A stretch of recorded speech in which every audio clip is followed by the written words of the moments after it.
done. Another year, another E3. It was exhausting. Was it? All that walking around between your living room and your PC to watch trailers? Mostly just sitting here on your couch watching them. Yeah. I got to say that compared to last year, like I don't know if you remember how vividly you remember, but like because E3 goes through Thursday, right? And then on that Friday, all we had to do was meet up with people in LA. Yeah. And it was kind of like you and I were in college, just like laying around, eating pizza and smoking cigarettes, oh, I'm so tired. Yeah. It was just like, I just wanted to die. Yeah. It's like, oh, we got to go out and meet people and drink with them. Okay. And thank God they were cool people, because had they been boring, I would have just been like, you know what? Fuck you guys. Yeah. I just don't care anymore. Well, hey, I kind of did that. You kind of did. Last year, I got stupid drunk and was just like, I'm leaving. Fuck you guys. Walked off into the night. Actually, this year has almost been more exhausting to me than last year, between trying to like edit and post stuff and put stuff all together. Like last year, I had an excuse. We were in Los Angeles, California. I could just be like, fuck it, I can't do it. But this year, I had to put stuff together every day, and I got to say, I think it's all worked out really well with having different people on the different podcasts. But that being said, now Jason, you get to chime in, because you were not here for Ubisoft or Sony or Nintendo. So why don't we start today? We're going to do this is going to be our weekly podcast, and we're going to mostly do. Talk about trailers. We're going to talk about E3, and then we're going to just do a little bit of email at the very end. So, folks, if you send in an email this week, we don't get to it, send it in again. You know, it's mostly just because I've been doing this stuff. I haven't had time to look it up all that much. But without any further ado, because I know that there are people out there who they hang on your every word, Jason. They've got. There's somebody out there. Priorities, people. Their walls are, it's like a prison where they're etching everything Jason says in like blood with a chicken bone on the walls. My wisdom. Yeah, you know what I really like is the idea that somebody in their house that they open up the closet, they've got like a picture of your puppet and a bunch of candles, in the dark spooky closet, like from Little Shop of Horrors. Kill for me. Exactly. I have a list. You got the disciples. So Jason, Ubisoft. Mm-hmm. Let's roll down this Ubisoft thing. Let's do it. So let's see. You saw it all. Yeah. I don't want to have to go down here point by point, but you can kind of give me some. I'll say some stuff, and then you can say some stuff. Far Cry 4. Yes. Put it in my face right now. What do you think about that new bad guy? Oh, he looks fabulous. They're keeping up their track record of really interesting, weird characters. Yeah. Voss is one of the most memorable characters ever, and this guy looks like they're whoever's doing the writing and character design and doing the voice casting, they're all just really on the same page. Yeah. And I think it looks like they're creating something really memorable now. Yeah. And you actually, we got to see, I showed you, because you hadn't seen the trailer from the Sony press conference. Right, which, holy hell. Yeah, I was like, all right, all that stuff at Ubisoft was great, but I am now officially super, super excited for Far Cry 4. All that, and especially with the wingsuit. Like, you remember in Far Cry 3 how you were on top of mountains and you had hang gliders and stuff, but I never really had as much of a reason to use the wingsuit in that game. And here, I love the fact that you're so far up in the mountains that it's like, when he was going, he was just going. And it looks beautiful, and there's just stuff going on everywhere. Yeah. I mean, and I thought Far Cry 3 was kind of overwhelming in its scope, even though once you finish the game, you realize, it's actually pretty small-ish. It's got that Ubisoft. I mean, just this is something that I feel like all of Ubisoft has a problem with, and I've seen it a lot playing Watch Dogs. Ubisoft figures out some kind of take over the base, synchronize your viewpoint, right? Chase this guy, assassinate this guy, whatever, and then they like to do that shit over and over and over again. We saw some of that in the trailer for Far Cry 3. It was, Fortress Liberated. Yeah. Which you did a lot in, Far Cry. You mean? Oh, in 4, I'm sorry. Okay. Which you did a lot in Far Cry 3, but in Far Cry 3, they were shacks, lean-tos. And this is like some ancient temple, and it just looks much larger, more elaborate, prettier. It really is the next-gen version of what we played before. I got a confession to make, is that when they said riding elephants, I was like, elephants, right? The slow. All I could think of was the scene in Temple of Doom where they're riding the elephants, and I'm like, this does not seem like an action-packed thing. But then in the trailer, when that elephant like headbutts that car, especially when the car blows up and the elephant just like ain't no thing, just brushes it off. PETA's going to be losing its damn mind. Oh, of course. So let's go back to Ubisoft. You actually watched the press conference for Ubisoft with me, so you saw all of the terrible Just Dance 2015 shit. Oh, yep, I did. What do you think about that? I don't want to go near it. Okay. I don't need that in my life. Okay. The Division looks pretty good. Once again, bummer CGI trailer. No real gameplay to speak of. I'm repeating myself. I've seen the gameplay from last year, and it looks cool. Yeah. But at this point, it's like, put it in my hands or shut up about it. I agree. It's been long enough. It's kind of got that Watch Dogs thing, where after Watch Dogs, you're just kind of thinking, okay, put something amazing in my hands. Yeah. Because Watch Dogs ended up being okay. Yeah. Well, and I'm afraid the Division might be the same way.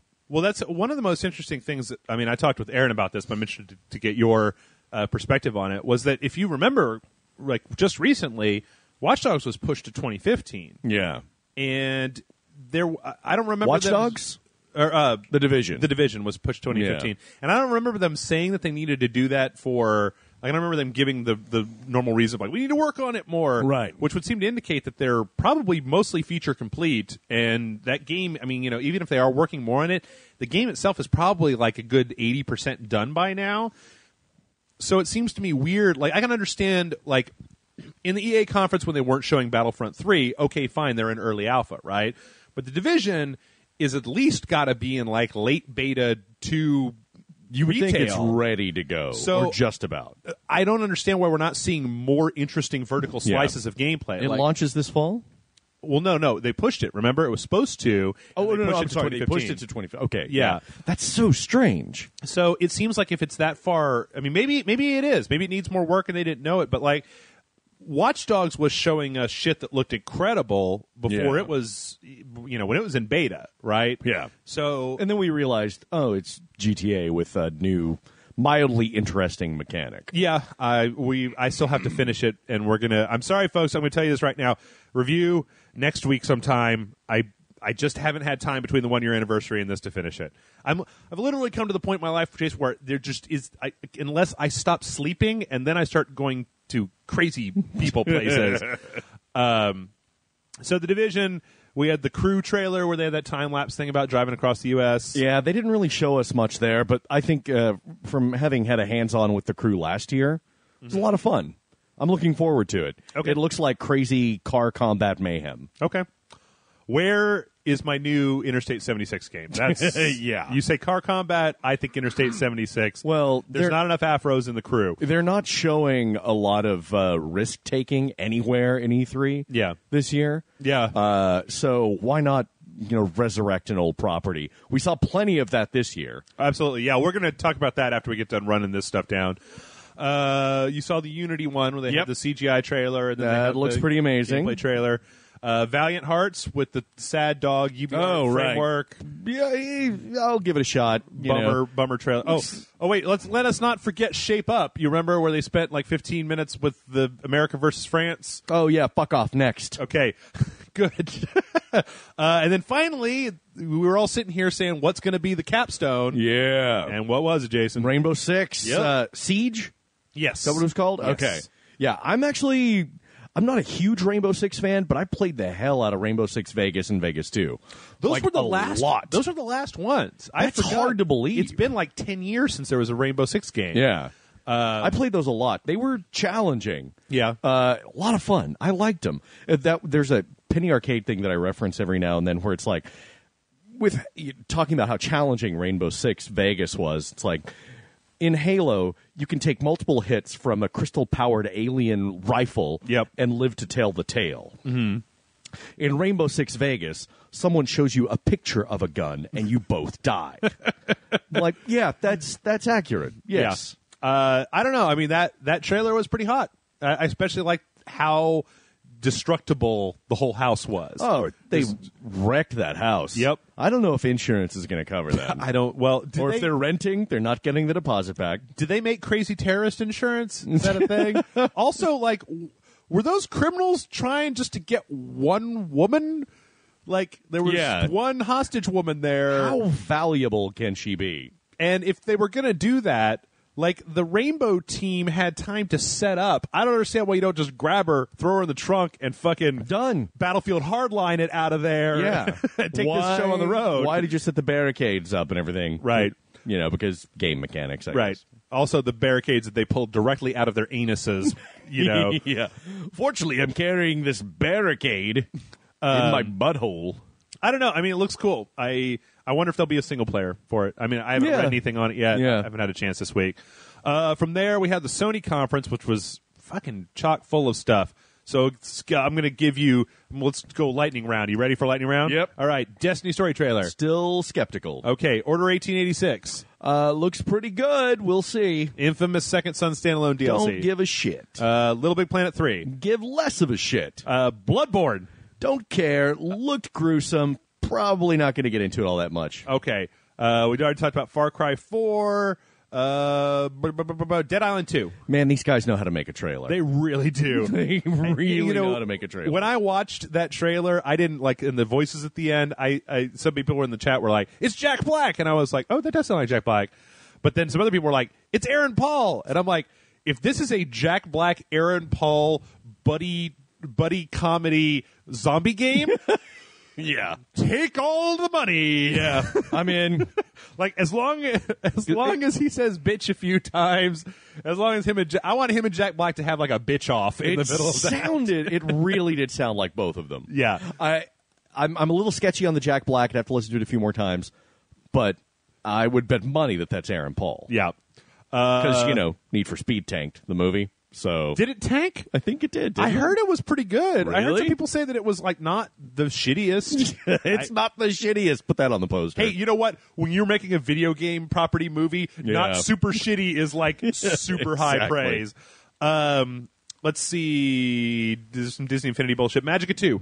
It looked fun. Don't really know much about it. You know what I think about Magicka 2? I think that you are going to end up really liking Magicka 2 when you and Allison sit down and play it couch co-op. Yeah, couch co-op is my favorite, man. Because that is a game that has a lot of real offbeat humor, and the way that you have to work the way that you can work together by combining the different spell properties, like we saw in Magical Wizard Wars, be perfect for sitting on the couch together with somebody else.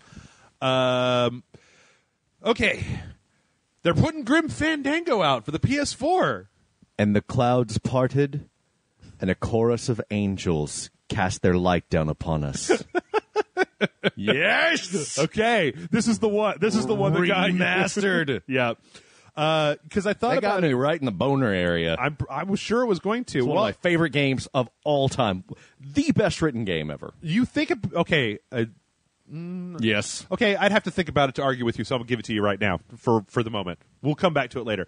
But you think about it, you go like, the voice acting in Grim Fandango hasn't gotten worse over time. No. In fact, I was thinking about that when watching the trailer. They should just use... I think they will just use all the original... Why would they the use original audio? It's because the music is fucking fantastic. Because if I see Manny Calavera and then I hear somebody else's voice coming out, I'm just going to jump out, take it out of the tray, and just be like, nope. You gotta we're done. Pick up your TV, throw it through the front window, rip your clothes off, and go live in the woods. My TV's heavy, so no. All right. I might throw a controller through the window. You need your One Flew Over the Cuckoo's Nest guy to pick up the TV. My giant Native American man, chief. But seriously, this is that. Okay, I need somebody around the house just to throw shit through the window. We're gonna come back to this, but like this was one of those honest to God, like what moments from E3. Yes, there weren't that many this year, but this was one where it was just like Grim Fan. Okay, yes, it deserves it. Okay, 16 years later.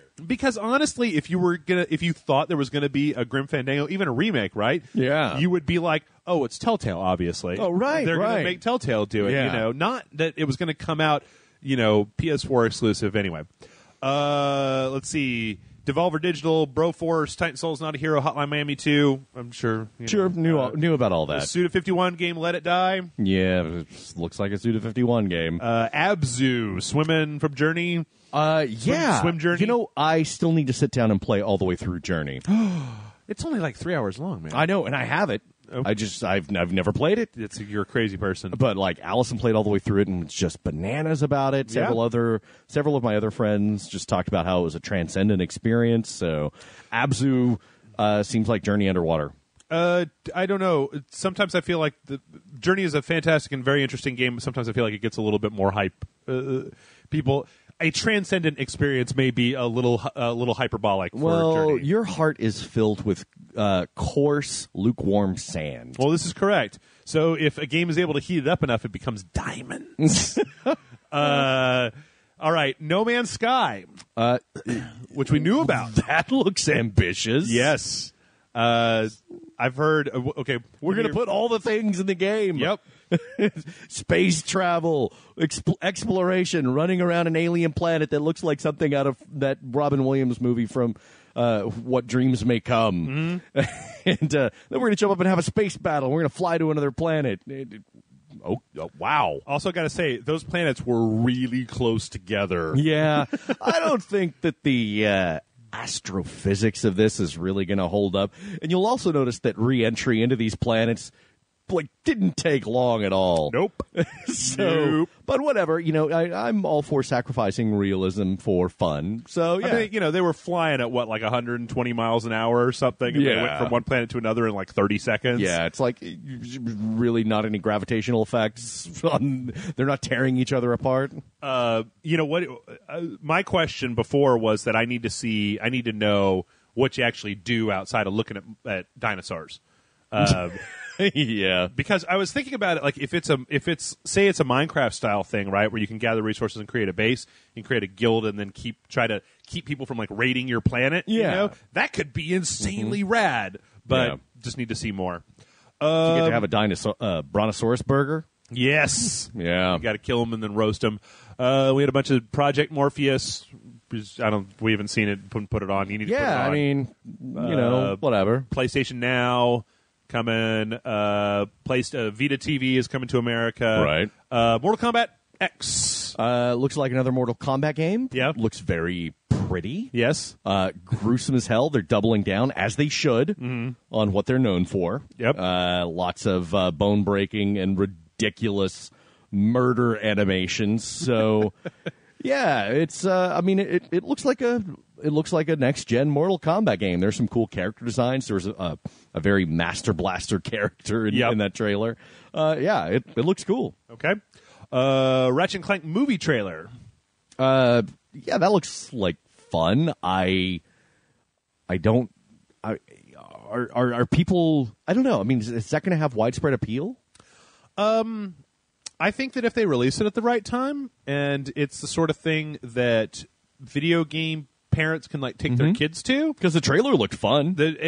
As far as I'm concerned, Ratchet and Clank has always had some of the best writing that is funny to both children and adults. Yeah, I play the Ratchet and Clank games and I can still go ha ha ha. You know. See, I've never really played them, but I watched the trailer and I thought, oh, okay, this looks amusing. I'd watch this. Yeah. Well, you know what?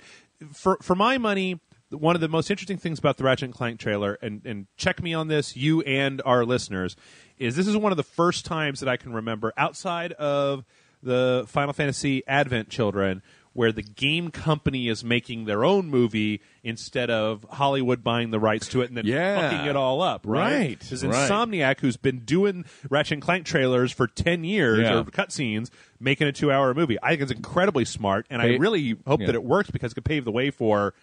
pay attention, Blizzard. Yeah. Even though they've already got somebody else making the Warcraft movie. Well, but, I mean, you look at, Ubisoft produced a bunch of the live-action stuff for Assassin's Creed. I'd rather see Ubisoft make Assassin's Creed movie than Joel Schumacher. I'd rather see Ubisoft make an Uncharted movie. Yeah. Rather than... Who are they talking about making that? Ubisoft making Uncharted movie? Oh, I'm sorry. Naughty Dog. Making the Uncharted movie. Who are they talking about making that? Was it David O. Russell or something like that? Yes. Yeah. With Joe Pesci and Robert De Niro.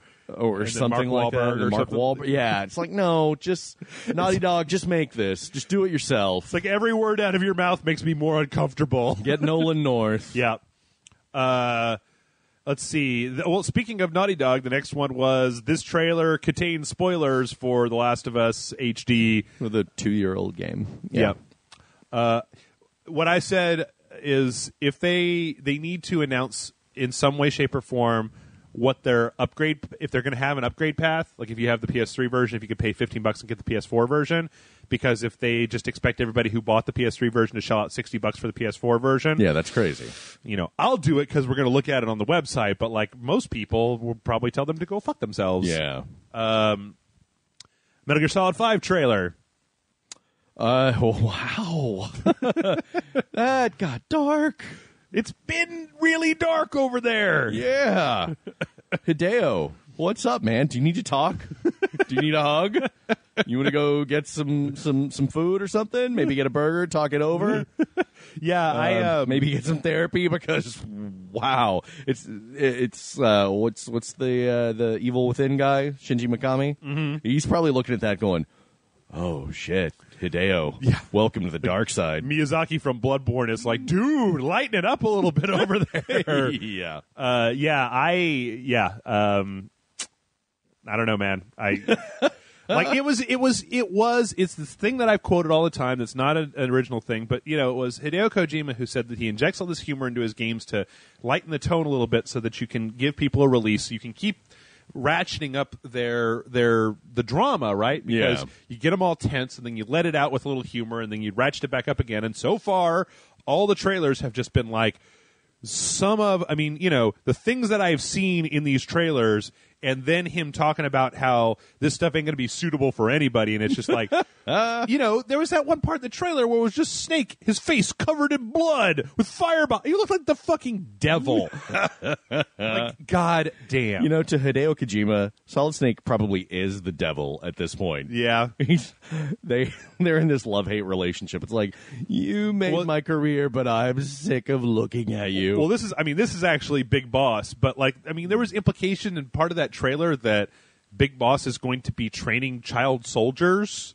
Like, that's some fucked up. Also, how do you make diamonds out of people's ashes? Is that a thing that you do? Yes. Okay. Yes, it is. Absolutely? Okay. Mm-hmm. I did not know that.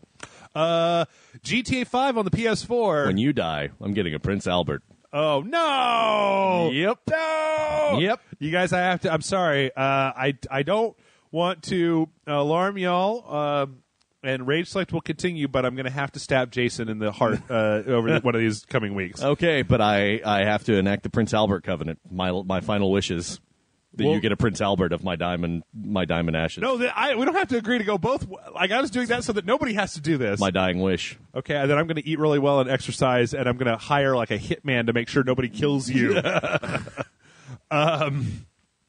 GTA 5 next gen. That looked so pretty. It looked so pretty, in fact, that I thought, well, I'm just going to have to play through this again, aren't I? Yep. And I'd never say that. Be real upfront with me when you saw it, because I didn't tell you what it was when you saw it. I didn't know. Did you have any idea? I didn't know what it was until I saw Trevor waking up. Yep. And I was just like, oh, Trevor. But yeah, that was phenomenal looking. Yeah, sweeping vistas. And then, of course, there was the announcement with this that it's Xbox One and PC coming with that. So PC gets GTA 5. I mean, it's going to be a year later. But PC people, at least you're getting it, and this is not a Red Dead Redemption situation. They are putting it out for the PC. You know what? I would have stood up out of my chair and cheered if at one of these conferences, I don't even give a shit, I don't even know what conference it would be at, but if Rockstar released a thing saying that they were going to go back and release Red Dead on the PC with updated graphics, I don't even need 2 at this point. That would have been enough. That would have been fine. And then we had Arkham Knight for 5 minutes. That got pushed back to 2015. Well, we knew that already. I know, but still. Yeah. What did you think? This is the first time we've seen gameplay footage of Arkham Knight in action. That looks hot. It does. Yeah. I mean, that Batmobile. I just want to take the disc And or the bits and bytes, just rub them all over my naked torso. You want to print out the source code and then roll around in it like money. Yeah, I want to roll around in it like money. Want to make love to it and then roll it up and smoke it. People were asking me in the chat, and I'm sorry to do this to you, is that how sad were you that you didn't get to see the Batmobile that they actually had on the floor at E3 this year? I would very much have liked. I'm kind of glad I wasn't there because I probably would have taken my testicles out and rested my balls on the hood of the Batmobile and just felt its soothing warmth. Sir, you're going to put your pants back on. Just get Jeff. He's going to come try this. Sir? Jeff, you can come try this. It feels so good. I don't care if we never come back. I don't care if we never get invited back. Yeah. I don't give a shit. Yeah, and then last but not least, there's going to be, as a shock to nobody, there's going to be an Uncharted 4. Yep. Okay, I've been asking everybody this. You saw the trailer, right? Yeah, it looks good. Okay, I want the money on the table now. I want you to make your prediction. You can't change it. Mm-hmm. By the end of Uncharted 4, Nathan Drake, dead or alive? I was thinking about this. I'm going to go with alive. You're going to go with alive? Yeah. So far, the consensus has been dead, so you're the... Well, yeah, I think that's what they want you to think. You're on the outside. I don't think they're going to kill him. Okay. I don't know. I like the idea that they pushed the story forward a little bit. He's married now, apparently. Out of the game. Yeah. They're Danny Glovering him. They're Glovering him up. And he looks a little older. Yeah. And now it will be, 9 months before we see any other gameplay footage or anything It'll from it. It'll be a while. Looks good, though. Naughty Dog. Also, I would just like to say this real fast. On our Sony one, I said Naughty Dog is not owned by Sony. Naughty Dog is owned by Sony. Sony, right. I'm sorry, you guys. I was very tired. I went into both comments and said I was totally wrong about that. So that was Sony. Let's do Nintendo, and then we're going to talk just a little bit about E3. So what do we got on Nintendo? Smash Brothers 3DS, Smash Brothers, Mii's, Smash Brothers, Smash Brothers, Smash Brothers, Smash Brothers. Lots of Smash Brothers. Never been a fan of it, but I get it. Lots of people are just crazy about this franchise, and putting on 3DS, that's a pretty cool idea. They actually had a tournament that I watched a little bit of before Aaron and I had to record.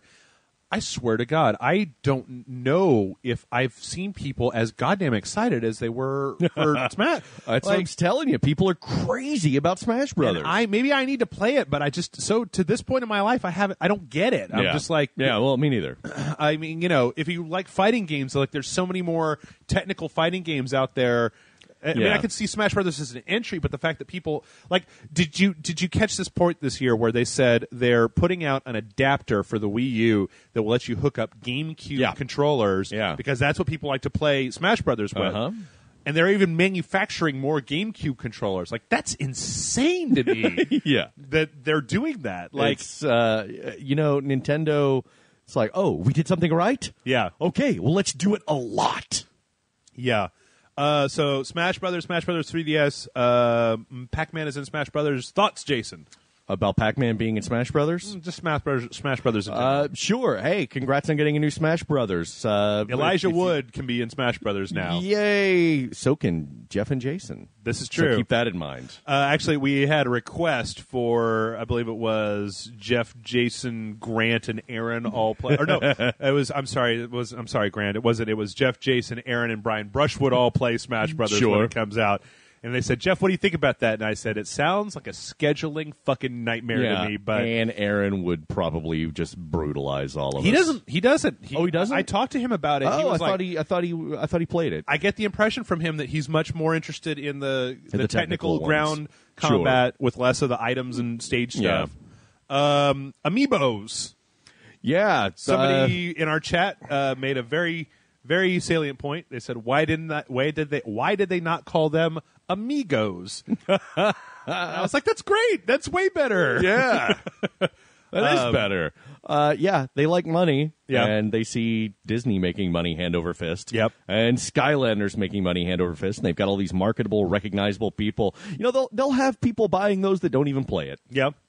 Do you think they'll have a specific, because they've said that they're going to be compatible with a few different games. Do you think they'll make a Skylander / Disney Infinity type game specifically for them? Oh, that's a good question.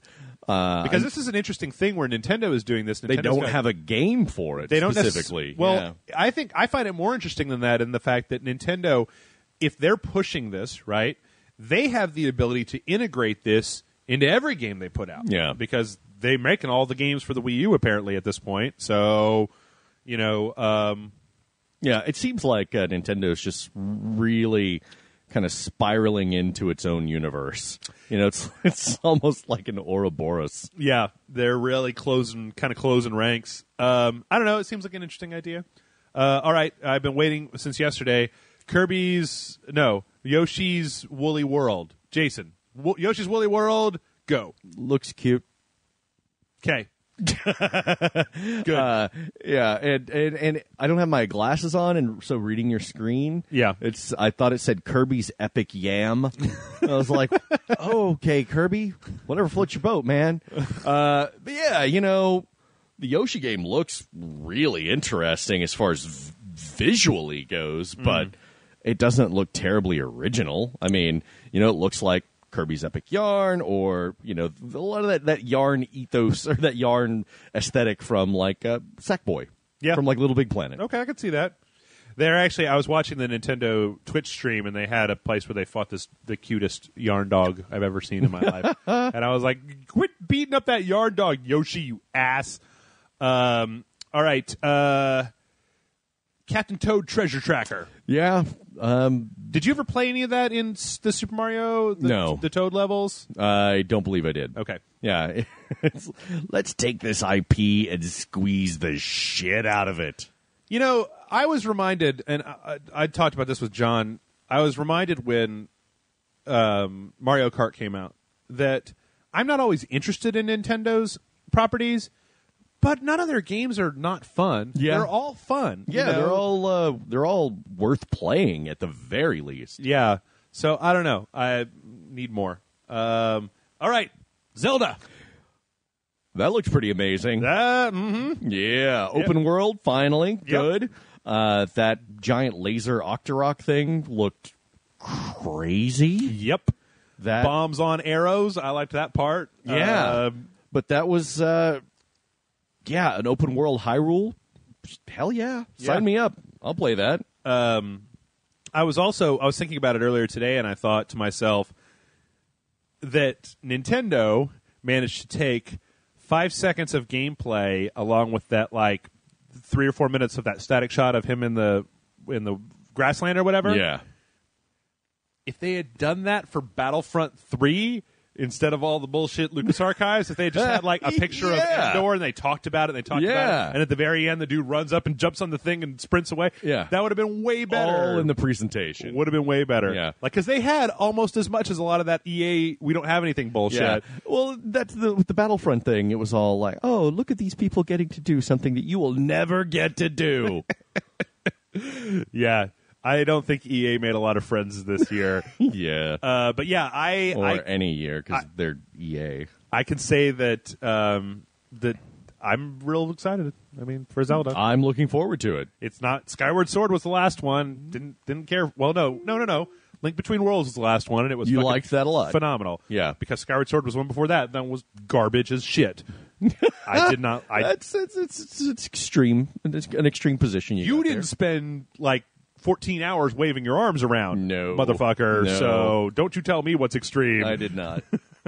Bayonetta 2? You're the Bayonetta fan. I already talked about it. Oh, okay. Yeah, whatever. Okay.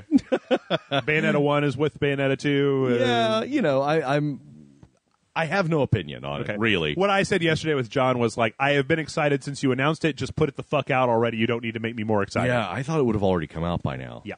Wasn't it playable last year? Yep. Yeah. It was actually right before we left E3. I was waiting in line to play it, and my feet hurt so goddamn bad that I was like, no more. Yeah. I need some of those Hansel and Gretel candies that they had set up in the lobby. I need to get the fuck out of here.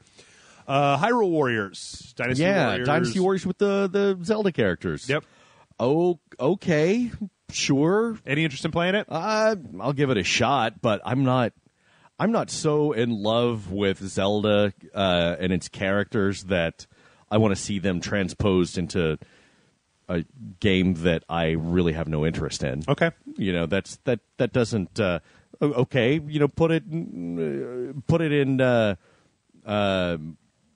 Put Link in. What was the motorcycle game that we played? The Trials. Trials. Yeah. Yeah. It's like it was great. Whatever. I don't care about that either. Did you it's see? Link, so what? The most impressive thing that they didn't actually show, but I saw it in a whole bunch of their stage shows, was they showed like an ultimate attack for one of the characters, for Midna. Yeah. And it was like all these chains shoot out of the ground and they go up into the sky, and then there's like kind of like lightning and stuff, and then the moon from Pinhead? Majora's Mask Oh. comes, the crazy ass psycho moon comes through, and its nose hits the enemy, the dragon, and just blows it up. Yeah, Creepy. That was pretty cool.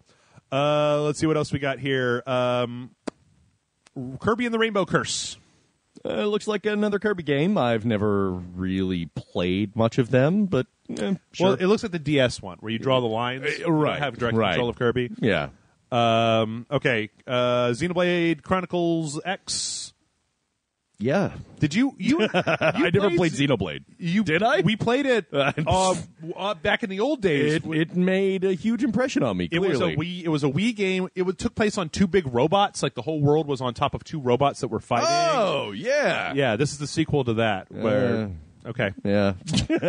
Mario Maker. Yeah, this looks cool, but, I mean, haven't we already seen this, like, rehashed ad nauseum on the internet with people making their own Mario levels, people with some sort of coding savvy? Yes. So is anything truly exciting going to result from this, aside from, some novelty levels? You ask a great question, which I don't have an answer for. I've never been interested in playing super, super goddamn hard Mario levels. Yeah. I know that there are people who are, and I'm not saying Yeah. I'm not trying to discount you and your whatever it is that makes you want to do that to yourself, Yeah. but I've never been interested in playing. It just seems like I've been seeing this on the internet for years. And, it's like you take stuff you're already intimately familiar with and then mix it up a little bit. I don't know, unless they add some sort of unique twist to it. It seems like something that we should have had a long, long time ago. Yeah, maybe it's just Nintendo saw those things on the internet and they went like, "Oh hell no, we're going to get paid for that shit." Right. Now they can put this out, and then they can start litigating against everybody who's made levels on the internet. Oh, yeah. And get them to take it down, right? Exactly. Splatoon. Yeah, this looks like a lot of fun, actually. It looks, just kind of mindless, like a fun party game. Yeah. Another like couch co-op game, which I know that Nintendo is really big into. Yeah.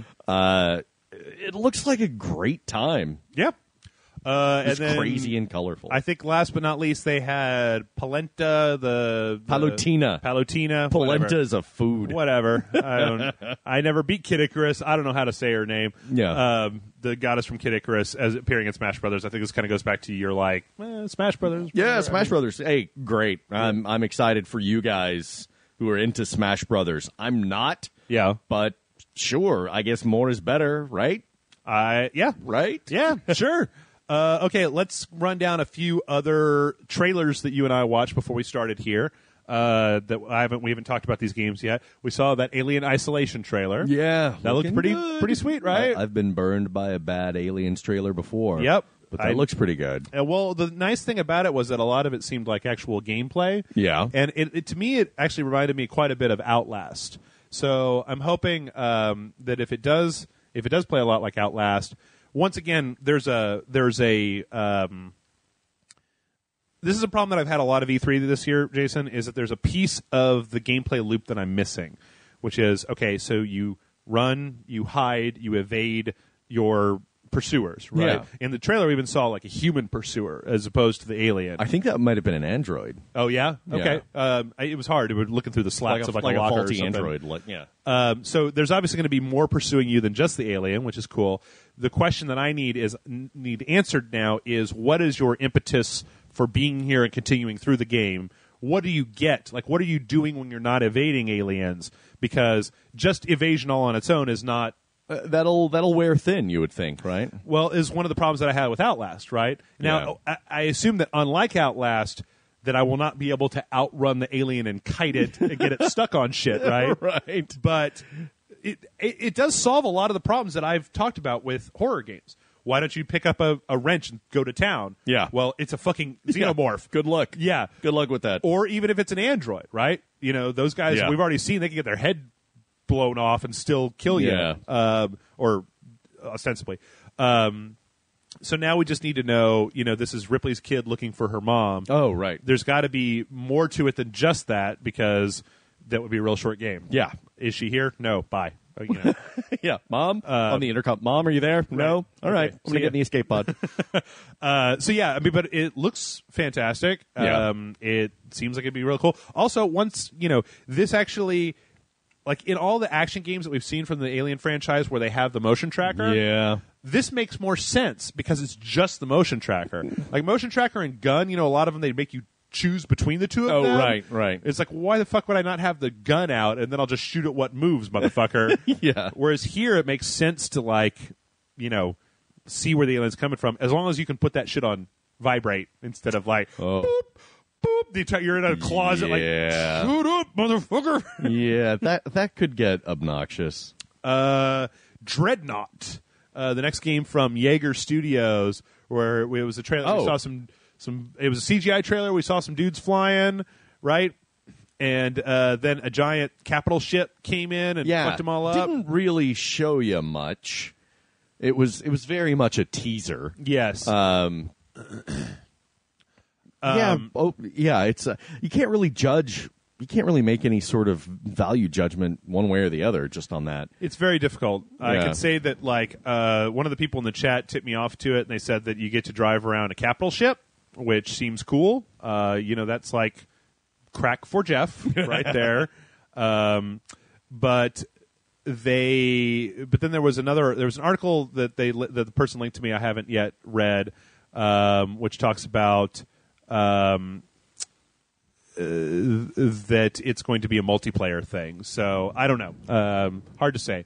But I gotta say, the trailer looks cool. Like, you know, trailer running into stuff. It again didn't really show you much, but it looked intriguing, I guess. Lara Croft, Guardian of Light 2. Lara Croft, The Tomb of Osiris. Looks like fun. 4-player co-op. Mm-hmm. I actually liked the other one. I did one with I think Kristen on a Sparkle Fandango a while back. Yep. Of the original Guardian of Light. Yeah. It's a fun co-op game, you know, a little bit of puzzle solving, a little bit of third-person isometric combat a la Diablo. Yeah. And there's like, it looks like there's some Egyptian god people in there this time, and the trailer had this giant scarab Tutankhamun-looking dude at the end that was pretty cool. I mean, it looks a lot like the same as the last we saw. one was like Mayan or whatever. Oh, okay, right, because you had like a Mayan warrior or something with you the whole time. It was that guy and Lara Croft. Okay.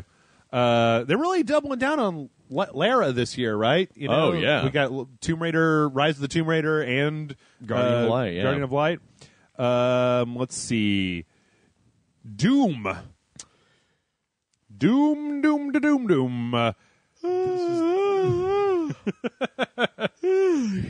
Sorry. Okay. Yeah. Another Doom game. Okay. Okay. So here are the things that I have to say about Doom. We were talking about this before. Every single Doom game has the exact same goddamn plot. Yeah. You're on Mars with UAC, portal to hell opens, demons come out, you shoot them, the end. To quote the Dark Tower, the world has moved on. I gotta say, man, like the cyber demon in that trailer was pretty hot looking. Yeah. And sure. I'm gonna say this too. We saw a lot of good-looking stuff, though, this year. We did. A lot of pretty things. You got to be more than pretty. Well, here's the thing. Here's the other part of it. Here's the kind of the nail in the coffin for me, Jason.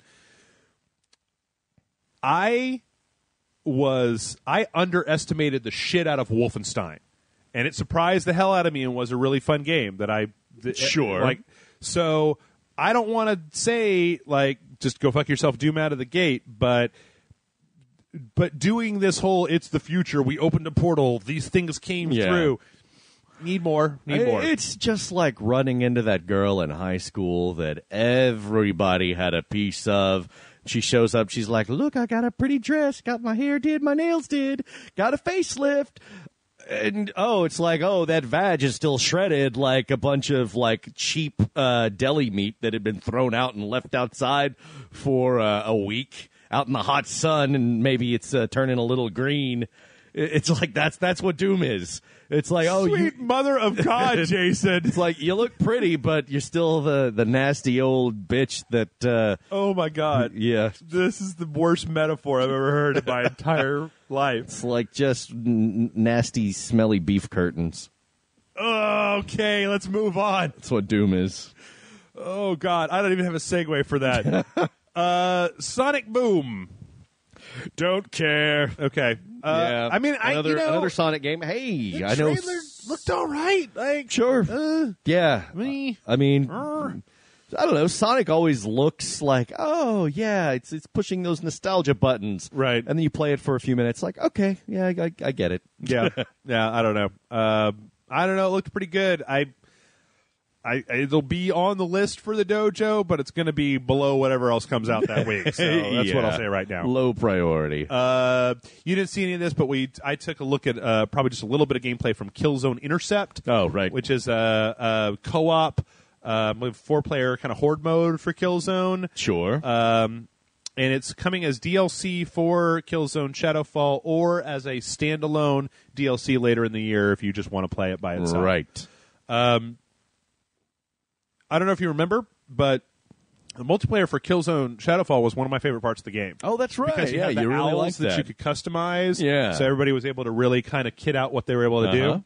And if you were able to play this as a multiplayer co-op game where you didn't have to worry about everybody and their brother jacking you and shooting you right in the face, like, that could be cool. Yeah. You know, I could really get down on that. So we'll see. Was that to Intercept?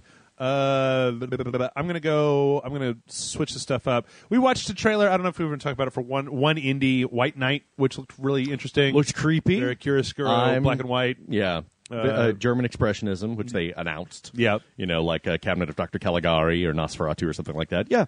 Looked creepy, interesting. Yeah. I mean, I'm intrigued. There were a lot of indie games this year to the point where we're not even going to go down the list and cover them. I mean, you know, Devolver Digital was out in front. Nintendo, I feel weird that Sony didn't. You remember last year, like, they really pushed that shit. Oh, yeah. And this year it was more like every one of the press briefings for Microsoft, Sony, and Nintendo had 5 minutes devoted to, like, here's indie games. Yep. Burp. Yeah. I mean, I guess on Sony's side, No Man's Sky is indie, but then it's not console exclusive to them. Well, you got to think it's limited. A bunch of the publishers/developers are paying for Sony to talk about their game or something like that. You know, that probably happens. I'm just that's just a guess. To me, I feel like we'll get to this more at the end of it, but it seems to me more like indies are one of the last places where consoles can buy your exclusivity, right? Oh, Is sure. that so? You know, Sony could come to Devolver and say, "We want Broforce. We'll give you $50K for Broforce to be specifically on the PS4." Right. And Devolver will take it. Whereas, you know, you go to Rockstar and go, "I want GTA 5." Yeah, platform specific, and they're just going to go, Bitch, you know how much we made on day one? Right. Like, we don't even need your money. Yeah. We'll give you $1 million just to get the fuck out of here. We're thinking about making a console of our own. Right. We're going to put it on the Ouya. Yeah. Also, so just get the fuck out of here. We're putting on the Amazon Fire TV. Just yeah. It's going to be on the Phantom. That's right. We're releasing an N-Gage port just for the fuck of it. Yeah. All right, so I saw a little bit of this. I don't know if there was a trailer, but The Evil Within is shaping up to look really cool. Yeah. I don't know. I think it looks like just another kind of typical horror game. Well, I think from what I saw last year. Right. When I was hanging out with Shinji Mikami. Shut up. When you were doing something else. Yeah. I don't believe Maybe anything you were playing World of Tanks or something comes like out that. of your face anymore. We were in the same room together, a small room. Oh, you and Shinji Mikami? Yeah. Yeah. Well, I had to let you... Look, Jason, last year, I'll tell you this right to your face. If I scheduled you for all the dog shit, you probably never would have wanted to go back to E3, so I had to be like, go to Bethesda. Bethesda was the only saving grace behind the complete torturous shit show that started off the week. Look, man, next year, all right? Next year we're going to go, all right? We're going to go to E3, and this is what's going to happen. You and I are going to walk into the Staples Center 30 minutes after the show has started. You remember that line? Yeah. We're not dicking with that line.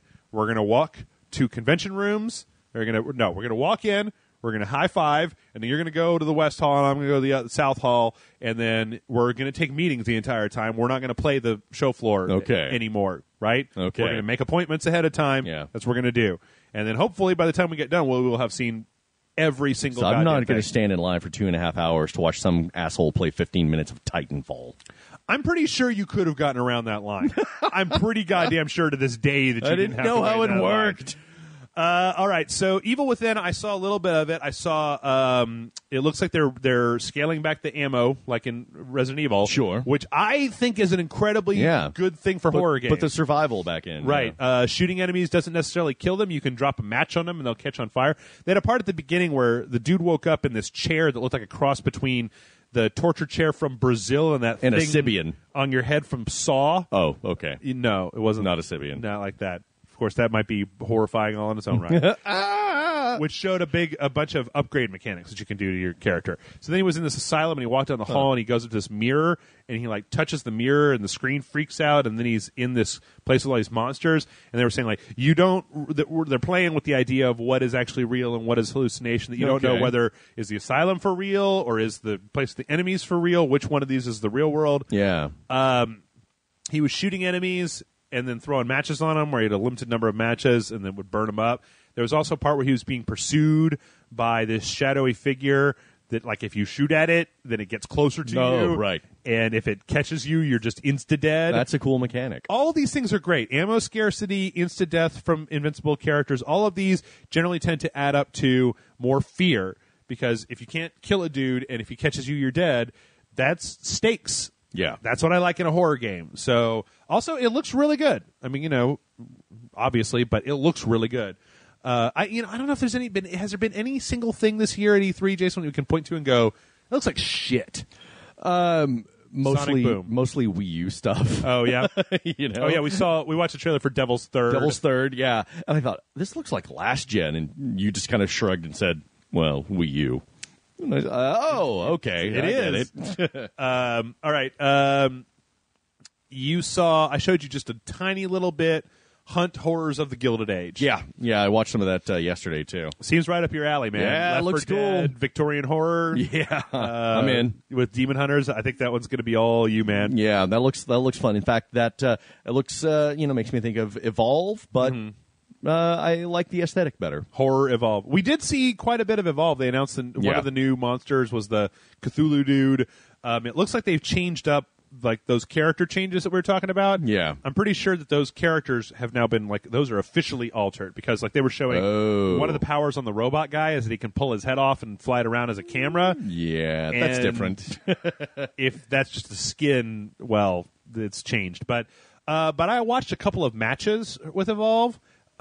Seems real solid. It looks like a lot of fun. Seems real solid. Like some really, like that monster can fuck some shit up, but it can't stand up to all four of them. Yeah. So, the monster was moving around the map. The trapper, there's this dome that would keep them contained. The monster looks real good. Just looked real good. I can't wait to play that game. And then finally, Elite Dangerous. Oh, right. I had no goddamn clue. I saw a feed today and was like, what is that, Star Citizen? Sure, put that up there. I was like, this isn't Star Citizen. This is Elite. This is a Kickstarter game? And then Jeff looks down and his hand is in his pants. I was like, well, how did you get there? How did I? But, I mean, I showed you the trailer for this. Shit looks hot, right? Yeah. Like, looks. Yep. And I'm torn because there's a $150 beta for this game. No, don't do it. Don't pay for betas.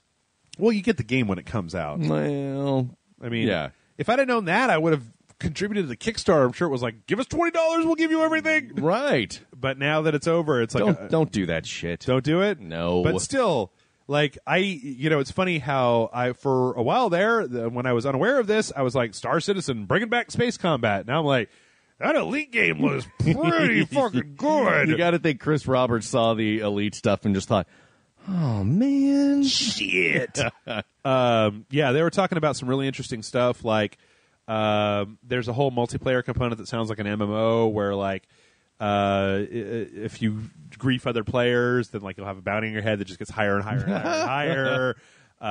That you can do kind of the space. I mean, this is a privateer style flying around the universe type of game. They even talked about. I couldn't really make out because they were dancing around it whether you might even be able to get capital ships. Ooh, maybe. Like they said, the guy was really kind of sketchy, and I was trying to chat. I wasn't paying enough attention, but he made it sound like if you join like one of the game factions and you get high enough rank in those factions, that you may be able to run one of the capital ships in the game. So.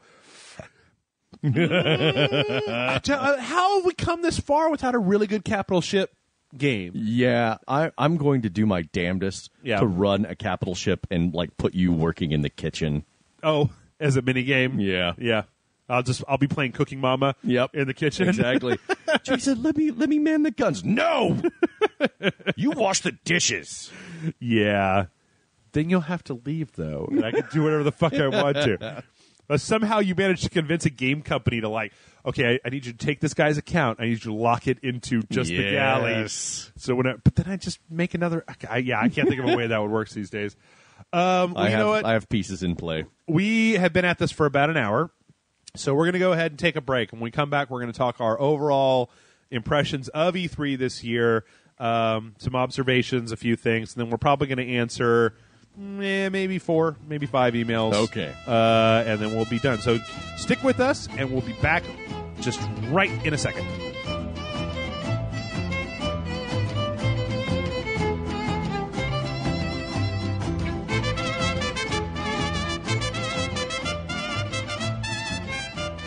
And we're back. We're back. It's time.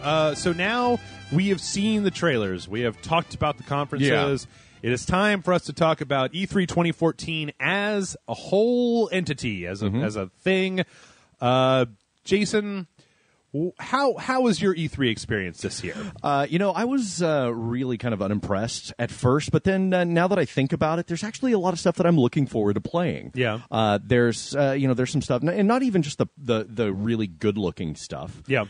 There's some stuff that just looks fun, like Splatoon. Yeah. That's probably going to be a lot of fun. Sure. Then there's, of course, the obvious ones like Assassin's Creed Unity and Far Cry 4, Uncharted 4 and Hunt and the Zelda. You know, there's, So I was really kind of unimpressed because as you and I have talked about, there weren't a lot of surprises here. Yeah. There weren't a lot of it felt like there were some huge reveals last year. Well, that's I mean, yeah, you and I were talking about this before we started, is that one of the great things about E3, one of the most wonderful reasons to tune into E3 every year, and I think it's one of the things that I do all the time, is that we want to turn on the coverage for E3 and you want them to come out on stage and say something where you're just like, what? Yeah, and wow you. Like, normally E3, or a lot of E3s, have been either through games or through technology reveals, have been showing us what's going to be happening for the next year in gaming, right? Is that we'll see, like last year, the big thing in the conferences was the whole Xbox One always on DRM as opposed to Sony coming out there and chopping their legs off, right? And that was a big thing. Like, we remember people were fucking up on their feet, screaming and cheering and all that stuff. We didn't have as many, and as far as, so usually at E3 I see one of two things. It's either you got new technology, like there were years where they announced like the Kinect, or when they announced the Wii U. You remember that, where they were all up on the Wii U, and this is it, and this is the new thing. Yeah. Heartbeat sensor, Wii Fit Pad. Yeah. I mean, a lot of it is Wii stuff. 3DS, all kinds of stuff that a lot of times you'll either see for the first time or you'll get your first in-depth look at them at E3 technology-wise. Or, on the other hand, you'll see things like The Last of Us or BioShock Infinite, or you'll see games that you didn't know about or that may have been rumored that are where you're just like, oh shit, I didn't know that was going to be a thing, and now I can't wait to play that. And for me, at least this year, it's interesting because exactly what you just said, right? when we talked about the Microsoft conference on Monday, right when we got done doing it, I was like, a lot of it was Halo, a lot of it was games that we knew about already. Mm-hmm. You take a look at the actual list, you just list it all out, and you look at it, there's a lot of impressive stuff there. Yeah. But this year has been more sequels. Yeah, you're starting to see less risk-taking and more the homogenization, much like you see in Hollywood. Like we've talked before, it's like the games are following the pattern. Yeah. We're seeing a new Assassin's Creed, a new Fable, a new Halo, a new Uncharted, and, new Far Cry. And these are all, most of them are games I'm looking forward to. Absolutely. They look great. But, yeah, there's not a lot of new IP that just blows you away. There's some. Hunt. The Order, which was actually that was last year. Yeah. But yeah, I mean, we knew about Evolve ahead of time. You know, we knew about a lot of the stuff ahead of time. Okay, let's think of this. Can you think of something that is an original IP? Yes. That was announced at this one. Okay. That blew you away. Well, okay. I'm sure there is something, but I can't think of anything right now. Okay, so I can tell you.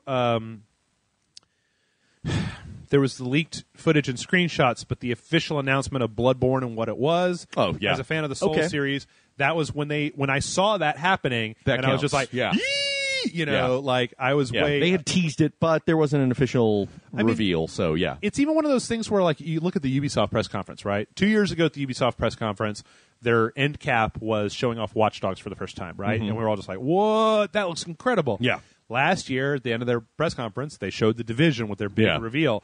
This year, they're bringing Rainbow Six back. But this is like, both... after playing it, Watch Dogs was going to be the Desmond Assassin's Creed game, whatever. But still, those were...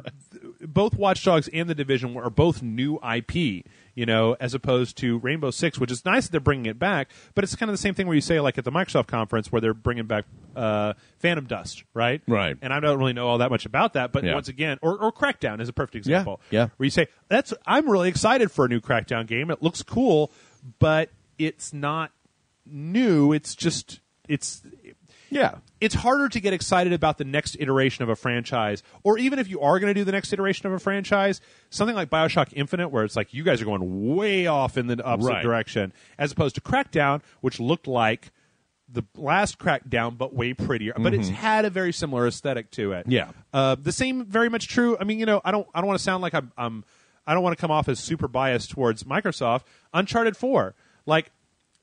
I'm sure Uncharted 4 will be really great, but I would be more interested, like if they had an announcement akin to The Last of Us, rather than Uncharted 4, I would be more.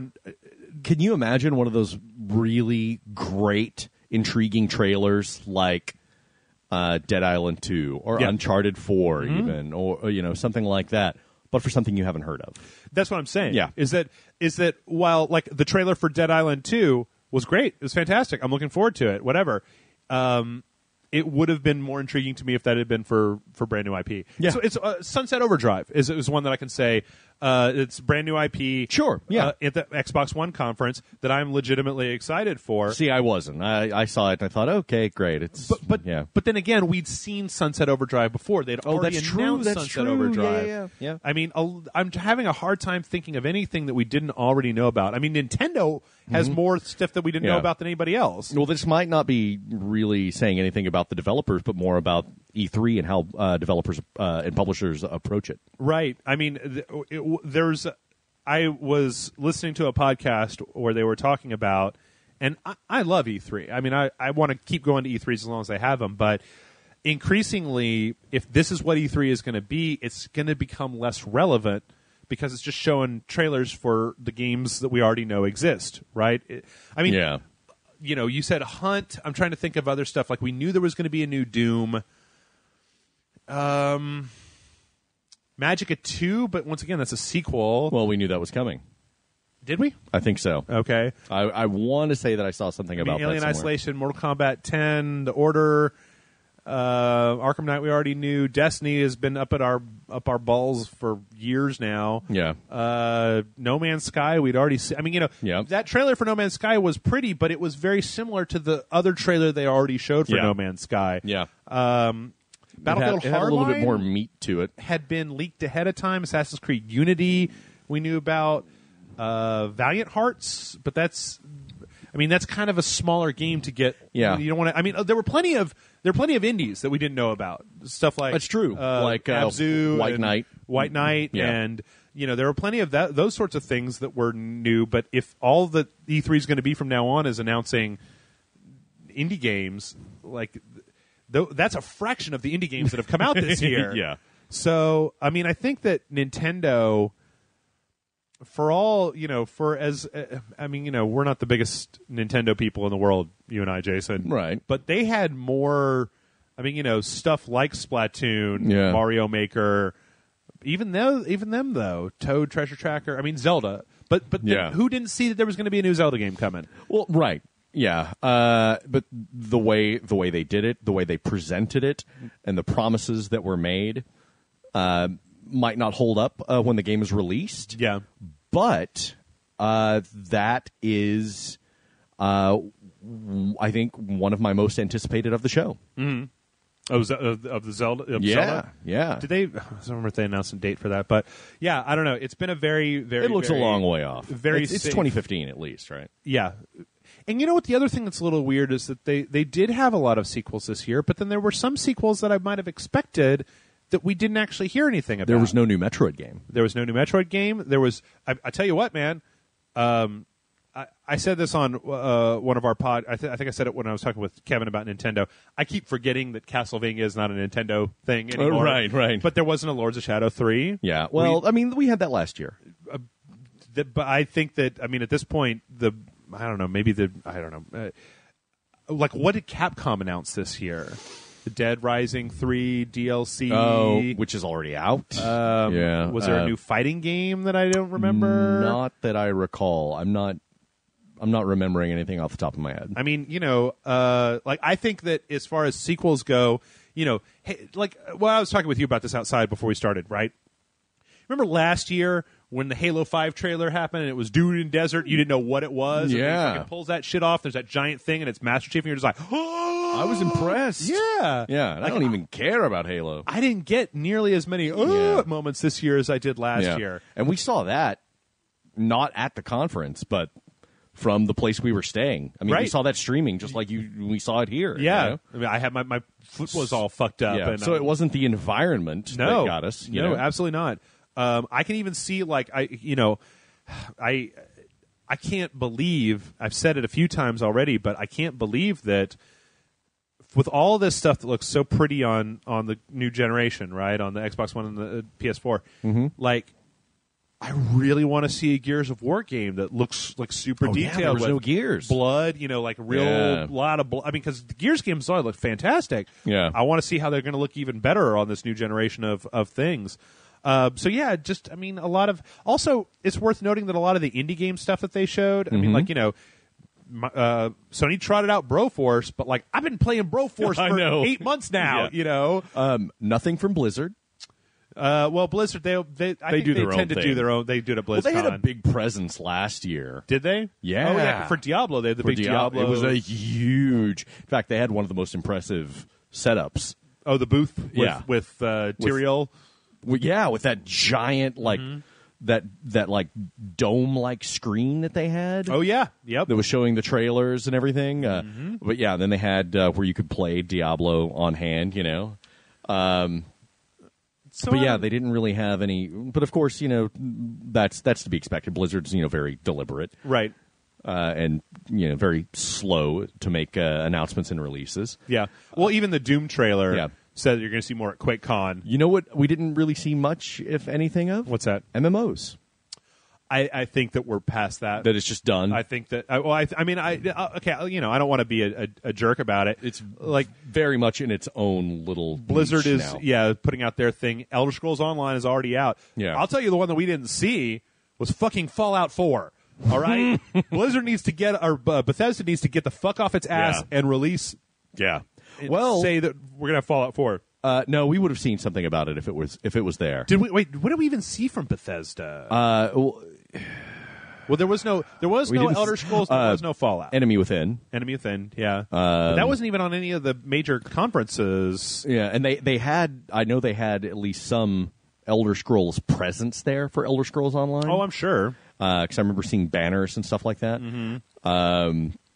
But yeah, I didn't really see much. And then something that was missing from last year from Avalanche Studios, Mad Max. Yeah, which last year looked fucking cool. Yeah. And then nothing about it this year. This would have been the perfect time to trot that out. Then again, last year there wasn't a lot of press about it. You know, we were some of the ones, you know, carrying the standard for that. I waved the wrong. I waved like the Puerto Rican flag for like the wrong the wrong developer. Yeah. But it still didn't get reported on much. No. Maybe that's the same thing this year. But I'm gonna look it up right now because that was one of those ones that, I mean, you were so interested in last year. Oh yeah. With the stage show. Let's see. Let's go with E3. Come on, Jason. Yeah. Sorry, Jeff's looking it up right now, but yeah, it looked like a hell of a lot of fun, and then I played Just Cause 2 after that. Yeah. So I. Okay. Well, is this? No? Okay, we're looking it up now. I don't know if that's for real but or it's not. a week ago. Yeah. And it's on some channel with only 2,000. Yeah, this is probably bullshit. Yeah, this seems like this is the last year's trailer, isn't it? Yeah, that's one from 2013. Yep. Yeah, I don't see anything from 2014. There could be something out there. Could be wrong, but it doesn't. Yeah, I mean, it seems like so much of what we got is just franchises that we already know about, and yeah, I don't think that's. I think that we've come into a new generation, and you look at the number of IPs that were created last generation, right? So in the say the PlayStation 2, Xbox, GameCube era, right? Yeah. There was rampant IP development. Sure. Just all kinds of shit, right? And then the PlayStation 3, Xbox 360, Wii era, there was plenty of stuff. You know, there was a lot of things that got developed. The Gears franchise didn't exist right until the 360. Right. That came out on the 360. Yeah. We saw Uncharted come from nothing. Yeah. You know, there were plenty of things that happened there. Far Cry. And God, I really hope that Far Cry was PC first. Yeah, Far Cry was a PC-only game first. I really hope that this current generation isn't just going to be sequels and remakes and remakes and sequels, because... You know, there's bound to be a ton of stuff that nobody ever reports on. Yeah. 'Cause we saw a lot of that. And not just the little indie corner, too. Right. There was some stuff that had big, impressive displays, and it was like a PC-only RTS. What was the... Grey Goo? No, what are you talking about? No. I mean, from last year. Oh, from last year? Yeah, like... what was... we reported on it, but you didn't really see it make much of a splash elsewhere. It was a World War II RTS. It was really complicated. Can't remember what it was called. Then there's also like a Greek or a Roman one. Oh, are you talking about? Was this at Company Heroes 3? Company of Heroes 3, and the other one at the Sega booth that you went to go see that was a Total War. Total War. Yeah, Rome, those 2. Yep. Those two, they had big displays. They were polished games, but they were RTSs, so nobody really said anything about them. And they were PC only. Right. And so they didn't get any attention. So I'm wondering how much stuff, probably not much, but how much stuff did we miss? What did we miss by not actually being there and walking the floor? The stuff, I mean, you know, because last year it's like Bohemia had the Arma and DayZ booth, you know, and then there was nobody ever said anything about that. Ninja Gaiden Yaiba. Right. Which nobody really talked about that. That was totally playable there. Yep. Or I know Wargaming had a channel. Oh, yeah, Wargaming had a huge thing there. They had a whole channel on Twitch that I kept looking at, and I couldn't see. Like, I thought they would have been doing like a World of Tanks tournament or something. Yeah, well, I think they did have a World of Tanks tournament, but every time I looked at that channel, it was just dudes talking, and I was like, I read a little bit about that Wargaming had like a pretty big presence there, like they did last year. They had a huge corner of one of the halls. But you know, last year they were pimping out World of Ships, right? Yeah, and I didn't see. I mean, maybe it's because they had their own Twitch channel. I didn't see it. Maybe that's just niched off into the people who like that stuff. Well, that's what I'm saying. Yeah, is that, you know, there's some stuff there that has a reasonable presence that mainstream game media just kind of overlooks because it's an RTS, it's PC only or whatever. We didn't see Fantasia in the Microsoft conference. I saw something about that. They were talking about it, but that was when they were announcing. It was Harmonix was talking about it when they announced the new Just Dance for the Xbox Fantasia One. had a huge presence there last year. You couldn't get into that booth. It was like 4-hour wait, and it was booked up day one. Yeah, it's just strange the things that haven't been very well represented. And like you said, maybe it's just because we're not in there and they're not shoving it in our face. Like it was last year. I mean, because a lot of people didn't talk about the Arma. Area that was there last year, which was a reasonable size, or the indie game, the whole indie game thing, where you went to go play your favorite Dragon game. Cancer. I don't know why they didn't have that Dragon Cancer at the press conferences this year. Yeah, come on, roll that out, bring the room down. Well, they did. Okay, that's another thing. It's a nice segue, Jason. There were a lot of bummer-ass trailers this year. Yeah. There were plenty of bummer and I said this to Aaron, and I think that you can I want to hear your take on this, is that I don't really appreciate it because it's real easy to bum somebody out. It's real easy to make a tragic bummer of a trailer with some soft music and some bummer shit going on. Yeah. Metal Gear. Yeah.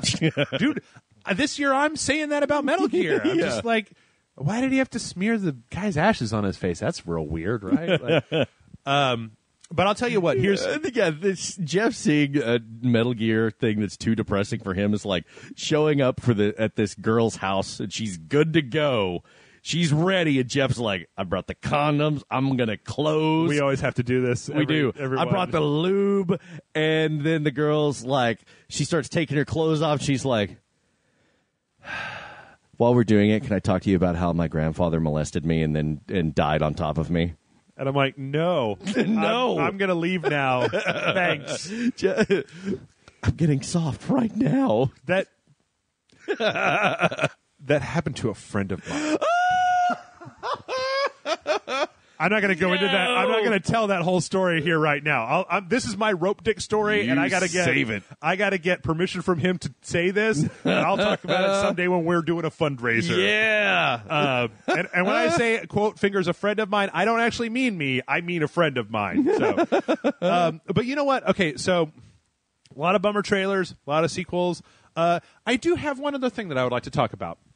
So, in the lead up to E3 and in a lot of places, I see a lot of PC people crowing and poo-pooing on the new consoles and how, like, well, you're just seeing the same gameplay that we've been seeing for the last 5 or 10 years or so.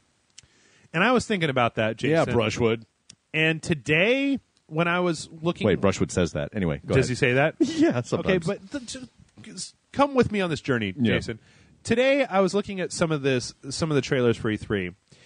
And I'm pretty sure that in the last generation, like when Assassin's Creed 2 was on the PC, it didn't look like Assassin's Creed Unity does now. Right. Even though they had all the PC power in the world, they weren't putting as much of the particle effects and stuff like that in. Yeah. I'm pretty sure that in everything this year looks fantastic. And I'm pretty sure it's because with this new generation of systems, we have reached a point where the quotey fingers normal way that games look the bar has been lifted for what is regular looking in games now. Oh yeah. Everything needs to have a lot more wetness and particles and smoke and fire and good looking stuff, to the point where I was thinking about it and I was like, you know what? I've had a good PC at the particular points in history. And if you talk to PC Master Race people, they make it sound like they've been playing shit that looks like Dead Rising 3 while you had a PS2. And that just is not true, PC people. I am with you. Shit looks real good on the PC. Yeah. But I feel like there's been a lot of discounting about how good this shit looks on the PS4. That trailer for GTA 5 that was all captured on the PS4 looked phenomenal. Oh yeah. Like the standard of what looks good has been raised, and yeah, I don't want I was just thinking about that today because I looked at E3 and like, I'll tell you what, this may have been a bummer, maybe a bunch of bummer trailers, maybe a bunch of sequels, but they all fucking look great. Yeah. They all look like the best looking games of the last generation. Everything is at least the best looking games of the last generation or better. All right. What is your most anticipated game? Bloodborne. Bloodborne. Of course it is. Sorry. Of course it is. Which is saying something considering Metal Gear Solid 5. Yeah. Metal Gear Solid 5 needs to. Last year, do you remember what they showed for Metal Gear Solid 5? I believe it was in the Microsoft press conference where they had the whole time lapse of walking the horse through the desert. Yeah. I needed some more gameplay out of Metal Gear Solid 5, not just that we're going to turn dudes into diamonds and smear them on our faces. You know, I didn't need a diamond facial from Kiefer Sutherland, from Jack Bauer. I needed some goddamn gameplay. And even though Bloodborne wasn't gameplay, it was still got me excited because it's a new IP from a developer that I trust who's made some of my favorite games of all time. Yeah. So if fucking Ken Levine had come out with whatever he's working on with his 12 dudes at his new studio over at 2K, I probably would have been really excited about that as well. But I'm a sucker for new, and that was the newest, coolest thing that I saw. Also, Zelda. I'm a human being, right? I'm just a man. I'm only a man. How about you? Far Cry 4. Far Cry 4? Yeah. That's a very Jason Murphy game. Is it? So we were watching, the trailer that we watched for Far Cry 4. So it's like the dude, he sees the truck, and it's like, you got to hijack that truck, right? And he's sneaking in, shoots a guy with a crossbow. Mm-hmm. He's looking up, and there's a bunch of guys over there. And then it's like, fuck it, I'm going to blow up this barrel. And then it's like he sees his barrel, and I was like, he just hear Jason go, oh, hell no. Just fucking put it on there. And, what do you mean? Yeah. There's a button to kick barrel. Can you put more explosives on the barrel? Man, I'm going to be riding through that game on elephants like I'm fucking Hannibal. I tell you what, I would be willing to give up the elephant for the little, weird motorized pedicab if it plays that rockin'-ass music. Oh, that looks great. So good. What is this, Darjeeling Limited, the video game? Where's Adrian Brody? That's right. Far Cry 4 looks good. Anything else? Anything else that really tickled your fancy? Halos, Crackdown? No. Crackdown looks like it could be really fun. Hunt looked good. Yeah. Far Cry, Hunt, and Zelda. And Zelda? Yeah. Okay. Yeah. Now that might change, once we see gameplay from Uncharted, sure. Or once we see more gameplay from Zelda, or once we play the first 20 minutes of Zelda and it's all jibba jabba, and then we're like, no, fuck you, I don't want to do this anymore. Yeah. We didn't even talk about, didn't even show you a video of Nintendo's giant robot game that they're making. No, I saw it. Okay. I saw it. Looks like the single most awkward video game of all time. Mm-hmm. Once again, trying to use motion controls in a place where it's like, it's a giant robot game. Nintendo, did you not see Pacific Rim? Because that's what I want in a giant robot game, not just I can't stand up. Yeah. Drunk robot. That's right. All right, let's see, Jason, what we got here. We got about 20 minutes left. Questions? I'm gonna do a very mini version of our podcast. Okay. So we're gonna start with I'll tell you a story. Okay. Okay. Last weekend I went to the bar with our good friend Peter. Yeah. And he forced me to hit on a woman. There's this woman that was at the bar, right? She'd been walking around, looking at other tables and stuff. Yeah. What was her Adam's apple like? It was Golden Delicious? No. This goes in an entirely different direction. Okay. I go inside. I was going to come back and I was going to be like, would you like to come sit with us? Because I like to, I read too much internet, so the idea of just sitting down at some woman's table when she doesn't want you there, you get all this sure. political stuff. Yep. I come back out, and Peter has come and already sat down and is talking to this woman. So I sit down and I start talking with him to this woman. One of the most boring women I've ever talked to in my life. She was a waitress. Okay. And, you throw that so if you could just do whatever you wanted to with life, what would you do? And she was like, I don't know. What? I want to be a spaghetti astronaut. Just say something. I want to build walls for children's hospitals. I want to be a moon ninja. That's right. To just put two words together. Yeah. She was, The other problem is I'm starting to understand that whenever women ask me what I do, and I'm like, I own my own business. And they're like, oh, yeah. I'm like, yeah, it's a video game website. And they're like, oh, you got to make something up. No, what I have to do is I have to talk to more women until I find one when I say that second part when they're like, oh, really? Well, that's the one you start dating with maybe an intent to get married to. Yeah. You need a cover story so that you can get laid. Because it's like that's the first level. That's the outer shields, the ray shields. Okay? And you turn that on like a bug zapper. Okay. And then you let them fly into that. Yeah. You're You're a philanthropist. A bug zapper. You know, and Okay, so the checks that I write you can be considered philanthropy. Is that what you're saying? sure. Yeah. I give to the needy. Bitches flying into that just bzz, bzz, bzz, bzz, bzz. Oh, he's a you're a venture capitalist.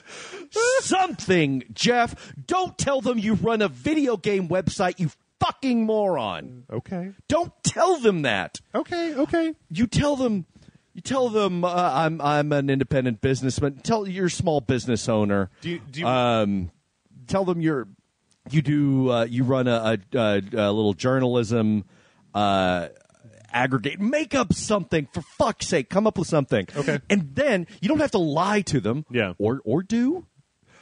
I'm a bad liar. Okay. I'm a real you don't bad have liar. to lie Jason. to them. I'm a real bad liar. But just don't tell them all the details. And then, get into their pants and everything, put your penis in them. And then later, if they stick around and if you suss out like what they're into, then you say, it's a video game website. See how they react. Yeah. And if they react well, you can keep putting your penis in them and maybe spending time with them, like quality time. Right. But right up front, hashtag Jeff can't close. I run a video game website, and then her vagina, you could probably hear it just go and just seal shut. Yeah. Anyway, most boring person I've ever talked to. Okay. Her big story was that one time her and her friends stole a pot of plant from Jim's when they, after homecoming one year. And After homecoming. Yeah.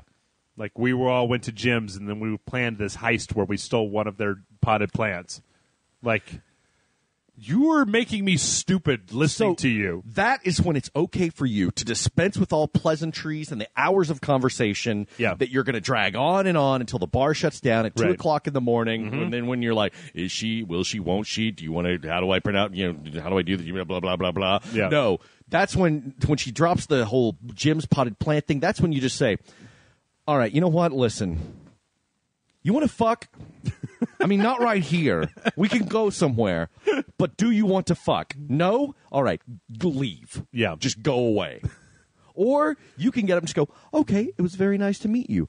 I will pay for this drink, but I'm going to go sit over here with people who don't bore the shit out of me. I was pretty close to option number 2 because I was already really drunk, and I was just like, it was like, have you ever talked to somebody who won't talk back to you? It is one of the most excruciating experiences. Okay, there's like torture and shit like that. But like the other day, I was actually at a bar and pull the ripcord, and Cargill was there. Yeah, and I would say stuff to him, and then he would just look at me and nod and smile. And eventually, I was like, "Are you okay, or am I boring the shit out of you?" Because you haven't, like, when you talk to somebody, like when I stop talking, then you go, "Are you sure it was Cargill?" Yeah. Are you sure? I was looking I had right breakfast at him. with Cargill this morning. Yeah. And he's an interesting guy, and I don't mind this, but dude doesn't stop talking. No, I know. That was why I was starting to get weirded out. And so I finally was just like, I have to stop here and just go, are you okay? Am I saying things to you that are so boring that you need me to go? Or would you like to talk about something else? Because the thing with Cargill is you just say, hey,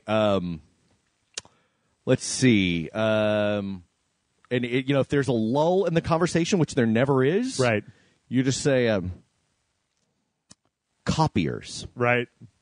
And then Cargill starts telling you something interesting about copiers for like an hour and a half, and he's got an opinion on it. Yep, and it's actually interesting. And suddenly he changes the way you think about copiers. Yep, because he's a fascinating guy and he's got opinions about most things. Yep, and they're usually backed up with reason. Cargill's a fascinating guy, so I'm thinking maybe you confused Cargill with somebody else. No, it was him. All right. Anyway, all right. I'll tell you what. We're doing the mini version of the podcast here at the very end. So, hey, if you've got questions, send them to mail@rageselect.com. It's mail@rageselect.com. We're going to try to run through 4 questions real fast. All right, quick. Too short, too fast. Go. Number 1. Hello, mighty gods of Rage Select. I've been really optimistic about this new console generation, and I hope that all the graphics would be so good that CG trailers would die out eventually. To my disappointment, every second trailer from E3 was either CG or a, quote, conceptual prototype, unquote. Do you think that we may one day see CG trailers replaced by in-engine footage. Thank you for all the awesomeness, and stay frosty from Vova. Vova, they're always going to put their best foot forward. It's way easier to control Yeah. a CG trailer. Yep. You don't have to have your engine finished. You don't have to, even if you're doing a vertical slice of gameplay, you don't have to make things work. You can just go do that. The first thing that you are going to see almost always every time is going to be a CG trailer. Yep. Because they can control that they can make the biggest splash. So Well, I don't see it changing anytime soon. They can also outsource it. They could pay. There are plenty of companies who will do that. Right. You could just give them some money. It's like, give it to Blur. Yep. How good was that Old Republic trailer So good. versus the game itself? I like Old Republic. No, the game itself was cool. Yes, but that Old Republic trailer was all three of them. There were three of them. There was the one with the Sith coming out. Oh, There was the one in the forest, and then there was the one with like the Old West dude in the space station. Yeah, They were all you really play good. Old Republic, and you're like, okay, this game is pretty cool. Yeah. But if you just watch that trailer, you're like, where is this game's dick? I want to suck it. I want to put it in my mouth. I want to just put it all the way down my throat. You had a lot of sex metaphors today, Jason. I know. It's kind of my thing. But the other thing just to think about, Vova, is that if they're going to show you if they're going to show you an in-engine trailer, generally speaking, you don't want to do work for your game and then throw it away. So the game has to be far enough along in both a story and a gameplay sense that if you're going to string together enough of those trailers, those can't change. Whereas if you just go make a CGI trailer, that doesn't necessarily reflect on gameplay, so you can do that while you're in early alpha. That just still change it. I mean, and I think everybody's getting it. Vo certainly gets it. You don't trust CG trailers. You know? I mean, they could be really cool and pretty, but it's not really a representation of the game. Yes. Wait till you see actual gameplay. Yes. All right, our next question comes in from Carl. Carl says, hey, guys, I thought I'd look around for alternatives to Steam. Came across Direct to Drive and Amazon. While looking around, I found a problem. Popular games required Steam or Uplay to have the game in the first place. I was only buying a game code. What the fuck? Where is the choice in the PC gaming market? Needless to say, it is becoming frustrating. Carl. P.S. After this year's E3, I am tempted to get a PS4. Carl, I think that, he's obviously talking about digital distribution, right? Direct to Drive, have you ever messed with them before? No, I have not. I've never bought anything off of Direct to Drive or Amazon or any games. Right. The main thing with Steam is that, there's still some alternatives to Steam. Like you can do humble bundles and stuff like that. But when we talk about AAA stuff, it's mostly on Steam, and I think the reason for that is because it's one of those vicious cycles, right? Steam is so proliferate that then the games only come to Steam, and then that proliferates Steam more, and then blah, blah, blah, blah, blah, blah. Yeah. Which I think that the real question that I have for Carl is why are you looking for something besides Steam? Yeah. Because Steam is not a paid service. Yeah. And they generally don't do things any seriously different than other places. Well, when is the other shoe going to drop with Steam? I mean, we're starting to see, a lot of bullying Walmart-style practices from Amazon now. Not involving video games, but like book publishers and movies. Really? Oh, yeah. I haven't. Bad. Yeah? Like really disgusting stuff that they've done with book publishers. You can't pre-order the Lego movie because they're in a pissing contest with Warner Brothers. Hachette Publishing, they won't even carry some of their books because they're not getting enough of a cut or something like that. Okay. And I'm oversimplifying it, but Hachette Publishing is publishing like the new J.K. Rowling book. Oh, shit. Yeah. And Amazon's throwing its weight around saying, well, we're not going to carry it because you're not caving to our terms. So I think I'm afraid. My point is, I'm afraid that Steam is going to become something like that. Well, here's because they have such a hegemony. Here's the thing. As near as I can tell, you can still go buy CDs for games. So, like, if you have some kind of philosophical issue with Steam and you do not want to use them, a lot of times you can order a CD off of Amazon and get it drop shipped to you, and boom, you've got your game. Like an animal. Right. The problem is that now Steam is so integrated into so many things that you may even have to, like, there were some games that would be on a disc, but you would have to get Steam anyway. To run Steam to run them. And I mean, I think at this point, like, Steam has done such a good job of engendering goodwill with people with their sales and with the distribution and stuff that, I mean, you know, it's benevolent, right? But you look at it, and it is kind of monopolistic. I mean, the thing about Direct-to-Drive is that I've used Direct-to-Drive for a few things. It's clunky. It's very clunky. Like, Steam has the client, and the client is cool, and I like the fact that I just open the client, I pick the game I want, and it installs it, takes care of all that bullshit for me. Yeah. If you're really interested, I mean, you can go look at, did you see the announcement last week for GOG Galaxy? Good Old Games is making they're having their own Steam-style client that can be offline, that does not require any authentication, that just has social components built into it. You can download any games, or you can not download games, and you can use it or not use it. Basically, they're creating a Steam-like client that has no requirements. Right on, which is cool. So right now, your choices are limited. I would say that if you really have a problem with Steam, you probably just need to go to discs. Because Steam has made it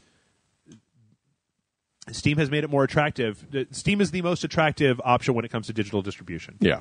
You know, it would be kind of at this point, well, no, that's not a really good metaphor, so I'm not even going to make it. So, Carl, that's what it is. And after E3, you're tempted to get a PS4. I don't blame you. Go for it. After this year, John and I were talking, and he was like, I'm getting both. I'm getting an Xbox One now, and I'm getting a PS4 at Christmas. So, But you know what? He went out and bought an Xbox One, and it was one of the new bundles without Kinect. No Titanfall. I was like, hey, do you want to borrow Titanfall? And he was like, oh, yeah. I was like, well, did you not get it with your... And he was like, no. Keith writes in and says, Dear Jeff and Jason, I am very drunk right now, so excuse me if I seem a little nonsensical. Right on. I am playing Mass Effect 3 and am very drunk. I can pay attention to every bit of the story and the conversations that are taking place. However, shooting and running and playing the actual game are really hard. Is there a drunken moment of clarity that you have ever had that would make the gameplay of a game easier while you were drunk out of your mind? For me, in this state, I am thinking that a quote-unquote drunk difficulty setting should be a real thing, although the part of the problem would be remembering that you put on the drunk setting in the first place. It would still be rather amusing, and I'll be in Austin, et cetera, et cetera. I'd love to hang out with you guys. Keep on raging, Keith.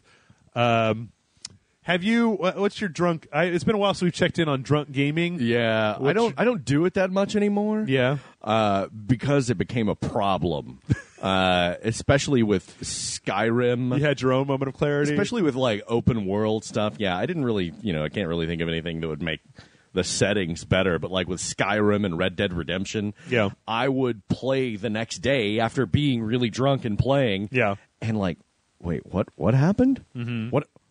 Dude, this is a great sword. Where did I get this?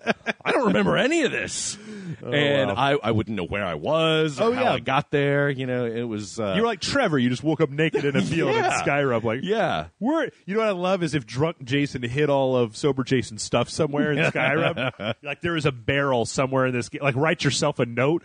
Your shit's in a barrel. You get to figure out where. Yeah. It's, and occasionally I'll have a few too many playing like Minecraft with Allison. And when we're building our palace. Yeah. Allison will be, what are you doing? Oh, nothing. I'm just putting up some walls. Yeah. What's wrong with the walls? Right. She's like, well, we've already got this. Okay, well, no, whatever you want to do. And then I think about it. I'm like, this is a stupid idea. This is a terrible idea. One night I came home on a Friday, and I think I was waiting for something to upload, or I was waiting on something, and I decided that I was going to play some Dark Souls 2. So you know that feeling that most human beings have when they play Dark Souls and they want to break a controller in half and breathe fire and murder other people? I don't play Dark Souls drunk anymore because I was just losing souls and whiffing and dying. Like I couldn't keep anything straight in my head. It's been a long time. See, for me, the problem is that when I drink, I go out. I don't drink at home hardly at all. So I don't do that much gaming when I'm drunk. I have in the past. There was one night where I got drunk and played Minecraft with a bunch of our fans way back in the old days. Oh, yeah. That was pretty cool. But for the most part, I don't sit around in my house by myself and drink. I think that's really sad. So, don't judge me. Oh, you're married. You have a person in the house. All right, this is the last one. Comes in from Jotter. Hey, Jason and Jeff, I'm Jonathan C. Otero on the site and in real life. This is sort of, but not really, the first time I've written in, so I'll keep the question simple. I've just spent the last few hours of the night before my birthday watching YouTube videos and reading fan fiction. So now I'm feeling a bit inspired. Oh, boy. This popped a thought in my head that I figured you could answer, especially Jason, if he's actually bothered to join in this week. Jason. Question. Is fan fiction good enough to start developing writing skills, or is it just not worth it, / is it the, or I shouldn't say / I should say like / is it the type of thing that shames the dojo? I'm especially thinking of / fiction, given y'all's history. That's SLASH. Given y'all's history with this stuff. Is experience still experience, or am I less of a man for wanting to try it out? Share your thoughts. Please. I love you. Who said winning was what I wanted to do? Jotter. P.S. I know this seems like a really straightforward question. But I'm presenting it. I know this seems like a really straightforward question, but I'm presenting it too polar, so it actually seems different than I had it in my head before writing. Okay, I don't know what he's saying there. No, I'm taking your PS off. Your question was fine. I understand the question. Yeah. Is / fiction good enough to? I mean, is writing / fiction somehow considered beneath you or whatever? You know, a lot of writers, including me, have some disdain for it. Okay. Because I feel like, for the longest time, I always felt like / fiction or fan fiction in general, not even slash fiction. Okay. Fan fiction in general was not going to get you anywhere. Making fan films, making a Star Wars film, making a little X-Men short film was not going to get you anywhere. That it was just going to, because there was so much of it, and it didn't display any new ideas. But then 50 Shades of Grey came along. Right. Which was, I believe, Twilight fan fiction? Yes. And that person made millions. Yep. And now there's someone who's writing like One Direction / fiction, and she just got a book deal. Okay, now, correct me if I'm wrong, right? But / fic is specifically gay, right? Is it? I believe. I mean, well, I don't know. I don't know. I mean, I looked it up on Wikipedia, and it said / fiction is a genre of fan fiction that focuses on interpersonal attraction and sexual relationships between fictional characters of the same sex. Okay. Now, I don't know if it's been perhaps in general it's been widened to mean any kind of just romantic. Yeah. Stuff, I just feel like you're better served writing original stuff. Not using other people's characters and coming up with your own stories. But, there is the rare example of people making a mint off of somebody else's intellectual property and putting them in perverse situations. So I can't rule it out completely. I would say that I think about it the same way that I think about drawing using other characters. Right. If you want to make a comic that has, like, say, Samus or something in it. Yeah. As long as it's a starting point and you realize that you must evolve from there into your own stuff, is that it's really easy to take those things and write your own story with them. But you should be using that as a way to practice what kind of story you want to write, not getting real ensconced in there and then just staying a lot in of that genre. That kind of makes me think of like seeing what artists sell at cons. Right. You see a lot of people who are like, here's Deadpool fighting a bunch of stormtroopers, and stuff like that. And it's not, they don't work for Disney at all. Yeah. Or, any incarnation of it, like Marvel or anything like that. But that's their big seller. Right. But they're never going to make that much off of it. It seems like it's fan fiction is like that, I think, in that you are just going to be dipping into a very small pool. Yes. With the rare, very, very, very rare exceptions. Yeah. I mean, if you're starting, work with it there. But come up with your own ideas, man. The other thing is that it's not. I mean, I would say that that you just have to. Like I was saying, you have to examine it very closely. Like, let's take an example. Let's say you're going to write Star Trek erotic fan fiction, which there is copious amounts of. Copious amounts of. Yeah. Not even / fic. Let's just say this is Riker and Troy or something like that, right? Write your story. Write it well. But then go back and look at, like, what makes Riker an appealing character, and what is his relationship with Troy like, and then use that to make your own characters by using the interplay between existing characters as it starts. Because I can understand it can be daunting to come up with the whole. Because, you're going to go right from scratch, right? Yeah. You've Other got to writers, play in other people's sandboxes all the time, right? Even respectable ones, like Warren Ellis wrote Switchblade Honey. Yeah, which is basically Star Trek. Yeah, and or lots of writers have written in, like, the Cthulhu. Or just take your standard comic writers. I mean, you go to write X-Men, you're writing X-Men. They're the X-Men. Yep. So there's nothing wrong with writing another person's character, but if you trap yourself there, that's where the problem happens. Yes, use it as a step stool, a learning tool, but don't sink your whole being into it. Absolutely. And with that, you know what? We're done. That has been E3 2014. So we'll be back next week with another podcast. I'm going to put this one up. This one's coming up on Friday. Our normal day is Sunday, but we've had sequential days of E3 stuff. So this one's going up on, since it's mostly an E3 podcast, I'm going to put this one up as our final day. If you have questions, you can send them into mail@rageselect.com. That's mail@rageselect.com. So we'll see you next week.